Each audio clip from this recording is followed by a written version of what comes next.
Subhanallah hamdan lillah wa la ilaha illallah.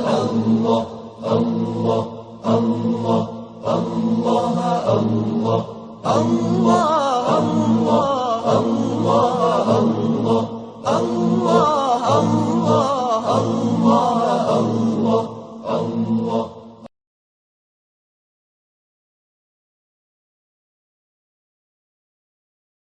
A'udzu billahi minasyaitonir rajim. Bismillahirrahmanirrahim. Alhamdulillahirabbil alamin wassalatu wassalamu ala rasulil a'zam Muhammadin sallallahu alaihi wa alihi wasallam wa ala ahli baitihi thayyibin tahirin. Qul lakum assalamu alaikum warahmatullahi wabarakatuh.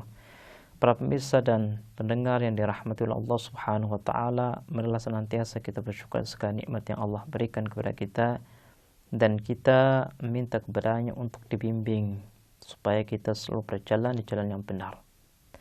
Para pemirsa dan pendengar yang kami hormati, pada kesempatan yang lalu kita sedang menjelaskan pemaparan ijtihad terkait dengan syarat-syarat imam, tapi karena waktu sudah habis sehingga kita tidak sempat menyempurnakan penjelasan beliau.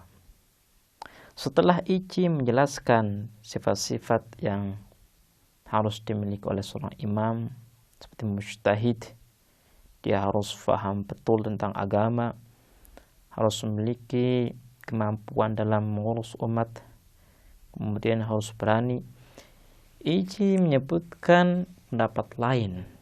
Ternyata dalam syarat menjadi seorang imam terjadi perbedaan di kalangan ulama. Ada yang mengatakan bahwa syarat-syarat yang disebutkan di atas itu sulit untuk dimiliki oleh seseorang. Makanya karena sulit dimiliki oleh seseorang, ada sebagian ulama yang mengatakan tidak perlulah untuk menjadi imam itu harus mujtahid. Kata mereka, untuk menjadi imam itu cukup dirinya adalah orang yang adil dan orang yang berakal, yang mampu untuk menilai maslahat dan madarat.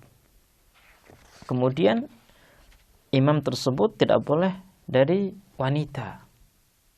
Kenapa? Karena kata mereka wanita itu dari sisi rasional memiliki aib. Jadi tidak bisa menduduki satu posisi yang sangat agung di tengah-tengah masyarakat. Kemudian imam juga harus bebas, tidak boleh dari budak. Kenapa? Karena ketika seorang menjadi budak, maka dia tidak memiliki ikhtiar, tidak memiliki pilihan untuk melakukan apa yang ia inginkan. Apapun yang dimiliki oleh dirinya bergantung dengan tuannya. Jadi ketika kita melihat pemaparan ijtihad tentang syarat-syarat seorang imam, kita melihat bahwa di kalangan ulama pun terjadi berbagai pendapat tentang syarat-syarat menjadi seorang imam. Karena bahasan kita adalah teologi, maka kita harus menganalisis tentang pemaparan yang disebutkan oleh ijtihad. Kita harus melihat bahwa apa yang terjadi di tengah-tengah ulama kita terkait dengan syarat seorang imam, kita mendapatkan bahwa mereka tidak memiliki satu parameter yang jelas untuk menentukan sifat-sifat yang harus dimiliki oleh seorang imam. Kita bisa melihat bahwa ada yang mensyaratkan mujtahid dan ada yang tidak mensyaratkan mujtahid. Kenapa kok bisa berbeda pendapat? Kita bisa mengatakan karena di sebagian mazhab teologi mereka tidak memiliki satu rujukan yang pasti terkait imamah. Berbeda dengan madhab yang lain, di mana mereka memiliki satu nas, satu rujukan pasti tentang imamah, sehingga dari rujukan ini mereka bisa menjelaskan syarat-syarat menjadi imam. Mereka mengatakan bahwa imam itu harus maksum, harus terjaga dari berbagai kesalahan, berbagai aib. Sehingga dari sinilah mereka bisa memberikan syarat-syarat seorang menjadi imam. Tapi ketika kita membahas tentang imamah dalam satu madhab di antara madhab-madhab teologi yang ada dalam Islam, kita melihat bahwa mereka tidak memiliki rujukan yang pasti. Sehingga muncullah berbagai pendapat. Dan kita bisa melihat bahwa syarat adalah syarat keadilan yang mereka berikan, syaratkan untuk seseorang yang ingin menjadi imam, hal ini bertentangan dengan pendapat mereka sendiri. Karena mereka meyakini bahwa seorang imam itu tidak bisa dicopot, dilenserkan dari kedudukannya meskipun dirinya berbuat kezaliman kepada orang lain. Seperti yang disebutkan oleh Baqillani dalam karyanya, beliau mengatakan, la yankhali'ul imamu bifisqihi wa zulmihi bighasbil mali wa tadyi'il huquq wa ta'tilil hudud wa la yajibul khuruju alayhi bal yajibu wa'dhuhu wa takhwifuhu wa tarku ta'atihi fi syai'in mimma yad'u ilaihi min ma'asillah.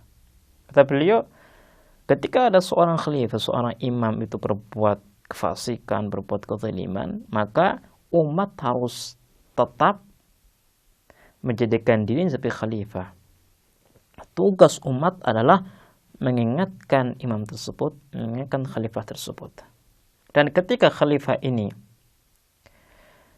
memerintahkan sesuatu yang bertentangan dengan ajaran Allah, maka umat tidak boleh melakukannya.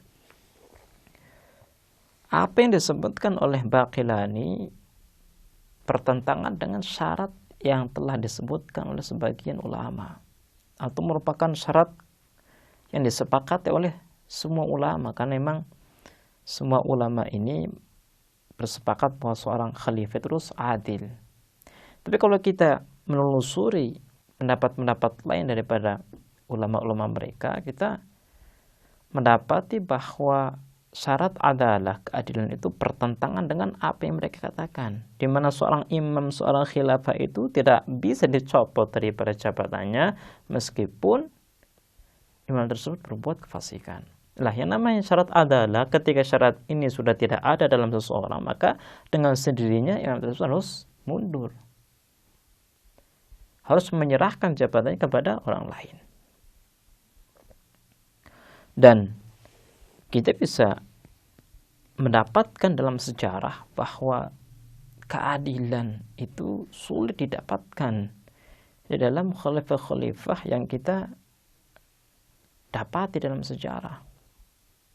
Karena kalau kita melihat khalifah-khalifah yang ada, yang mana mereka mengaku sebagai khalifah kaum muslimin, perbuatan dan perilaku mereka tidak mencerminkan seorang muslim. Perilaku mereka bertentangan dengan ajaran Allah Subhanahu wa taala. Makanya kalau seandainya orang-orang yang mensyaratkan adalah ini konsisten, konsekuen dengan apa yang mereka katakan, ada banyak khalifah yang harus diturunkan dari kursi kekhilafahan karena mereka sudah berbuat zalim kepada umatnya. Ketika sudah seperti ini, maka kita harus mencari satu pendapat yang logis, pendapat yang bisa kita terima di dalam tubuh Islam itu sendiri. Ada satu madhab yang bernama madhab Imamiyah, di mana madhab ini meyakini bahwa imam itu harus maksum.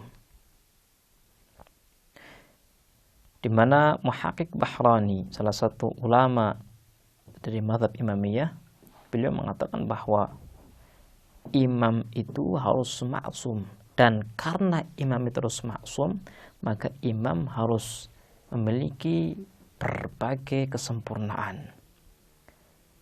Beliau mengatakan, inna lamma bayyana annahu yajibu an yakuna al-imamu ma'suman wajaba an yakuna mustajmi'an li usul al-kamalat an-nafsaniyah wa hiya al-ilmu wal-'iffah wal-syaja'ah wal-adalah. Jadi karena kita meyakini bahwa imam itu maksum, maka imam tersebut harus memiliki semua kesempurnaan jiwa yang meliputi ilmu, yang meliputi kesucian diri, yang meliputi keberanian, yang meliputi keadilan, dan berbagai sifat-sifat yang sempurna yang harus dimiliki oleh seorang pemimpin. Baiklah pemirsa, insyaallah kita akan melanjutkan komentar daripada Muhaqqiq Bahrani dari mazhab Imamiyah terkait dengan imam. Kita akhiri, wassalamualaikum warahmatullahi wabarakatuh.